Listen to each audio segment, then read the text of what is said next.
Әлемді дүрліктірген коронавирус пандемиясынан сақтану мақсатында елімізде төтенше жағдай жарияланды.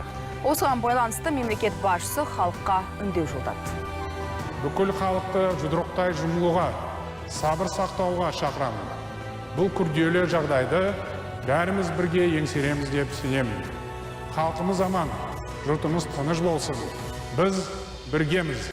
Білім саласы үшін, барлығымыз үшін бұл үлкен емтихан, және де тек қана емтихан емес, сонымен қатар бұл үлкен мүмкіндік деп айтқым келеді. Осы тәжірибеден кейін білім саласы өзгеретіні айдан анық. Жалпы оқуды бастадық, оңай болмаса да қашықтан оқу форматына көштік деп толығымен айта аламыз. Елдегі төтенше жағдайға байланысты Талдықорған сервис және технология колледжі қашықтықтан оқытуға көшті. Мұнда жетекші құралдар дербес оқыту нысаны және ақпараттық технологиялар болып табылады.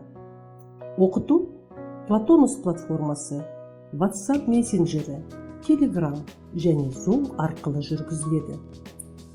Қашықтықтан оқыту бойынша барлық өзекті ақпаратты толық колледж сайты ашады.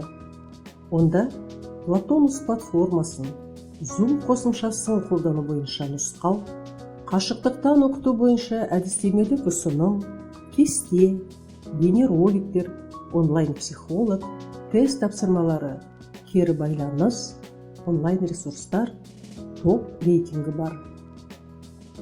Барлық инженерлік педагогикалық ұжым қойылған міндеттерді жүзеге асыру үстінде үздіксіз жұмыс істеуде.